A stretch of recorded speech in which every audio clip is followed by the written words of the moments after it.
Hey, my friend, it's Graeme, and it's Sunday. I want to say November 3rd, about 2 weeks after Bimler's Bluff. I'm not out with my normal Sunday group ride, nor do I plan to be for quite some time. Since my 50K ultra run 2 weeks ago, I've basically been a mess, a real mess. Maybe some of you can relate to what I'm about to share with you. I finished up a great season, made tremendous progress, not just physically, with losing weight and getting stronger and all that stuff. But more importantly, if you've been following my blogs or my podcasts, you know, I've kind of had a bit of a, I guess you'd want to call it a spiritual awakening to myself. Finding out parts of myself that I didn't know were there by pushing myself beyond my boundaries. And I've been sharing that with you all season.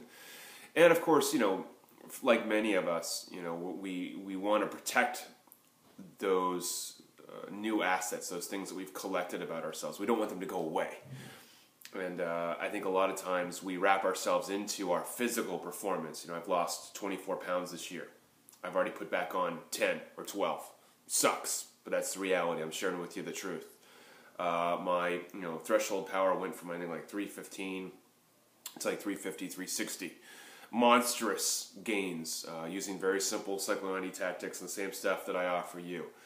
Accomplished so many different goals this year. I'm struggling to remember all the ones that I did, including my first marathon, top 10, my first 50K ultra run, getting a PR in VT50 all in a 3-week period, and now I can barely, I can't run even a mile right now. I've tried to ride the past couple of days. My IT band syndrome is totally inflamed, so I got to basically go into full shutdown mode.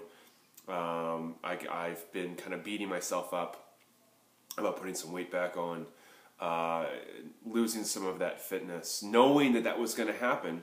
And I think what I want to share with you today is something that my wife, Kate, shared with me last night that's really important, and I want you to pay close attention.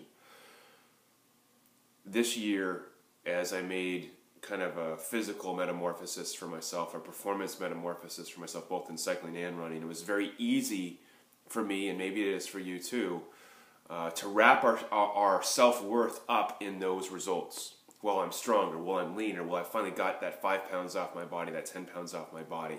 That's why I'm different. That's why I feel different. That's why I feel better about myself.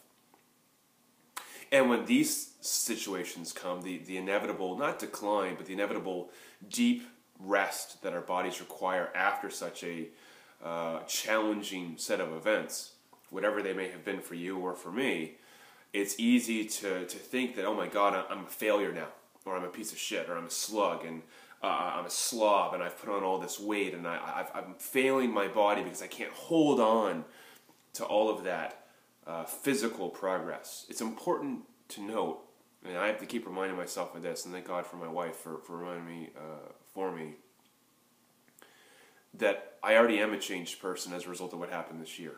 I'm a better person. I'm a happier person.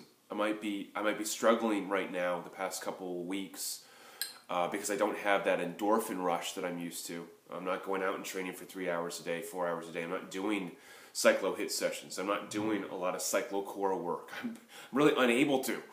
And that's tough.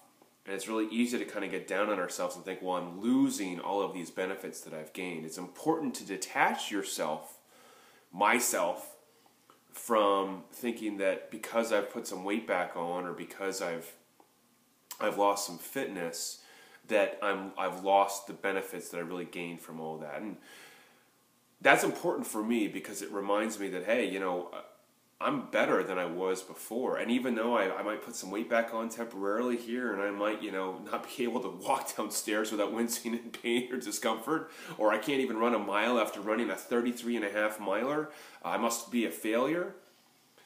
I'm a better person for it, and I can't wait to see what's next. I don't know what that's going to be yet. I've got some things lined up for next year. Maybe you do as well. But you can't force them. I want to encourage you not to force your body, not to force yourself back into it just because you're fearful of losing something. That's the wrong way to play it, and usually a pretty fleeting way to achieve the results you're looking for. One thing that I do, and I have been doing the past couple days, is giving myself the permission to feel like a slug. the permission to feel, to be honest with you, unfit. I mean, I went from feeling at elite level fitness. I mean, 28 years I've been doing this. I've never felt so strong. And now I feel so weak, so frail, flumpy. Is flumpy even a word? But it fits. Flumpy is how I feel.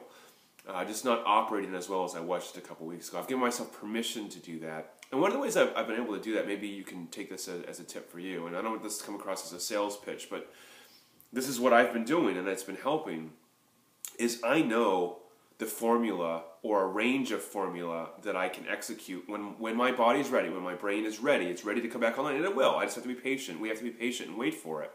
When I'm ready, I know what to do. I know what works. And yes, I use my Cyclo-90 systems, and yes, I use my cyclo-core training, and yes, I use the HIIT workouts just like you do. And it works big time. So knowing that my body will come back online and then I'll have options to make it go further or do different things gives me the ability to say, relax, feel flumpy right now, and worry about it later. Can you do that? Because if we can have the discipline to do that, it's going to make a big difference. If you're one of those people that wants to hold on super tight, you don't want to lose 1 ounce of your fitness, and can't gain 1 pound back, you're a total failure. I want to let you know, you're causing yourself a lot more stress and grief than you need to. Because these highs and lows are essential. They're important. And those of us that try to hold on all the way without any deviation or change, to be honest with you, I think you're doing yourself a disservice. You're going backwards because you're not able to get those highs. And I don't know about you, as much as I hate the lows, the highs sure are fantastic. And I think when we're there in the high, if you're in one right now, make sure you appreciate it while you're there. Really sit on it and really taste it, touch it, feel it as much as you can, because you are going to get those lows. Whether it's an injury, whether it's a family thing that got in the way, whether it's you didn't achieve a goal, whether you couldn't finish an event, it happens. And everything that happens like that is absolutely necessary to get those highs to feel even higher. And when you do get those lows, the highs are not gone. It's not like you just erased those. They're still there. Just focus on allowing your body to feel what it needs to feel at that time. I'm going to feel flumpy today. I'm going to feel like a piece of crap today. And that's fine. Because I know when I'm ready to come back, I know exactly what to do. And when you are ready, when you're ready, and if you want some help and you want to work with someone that's going through the same shit that you're probably going through, which is me, I do this for a living. I have tens of thousands of you as customers around the world, which I value more than you know. I'm not much different than you. In fact, I'm no different than any of you. I battle the same battles, the same problems, the same flumpiness when necessary, and I try to share all that the best that I can to let you know that you're not alone in any of this, and I'm here for you when you need me. Till we speak again, right, the smile on your face, if you're feeling flumpy right now, just go with it, man. When your body's ready to come back, you know what to do, and I'll be here hopefully to help you out. I'll talk to you soon.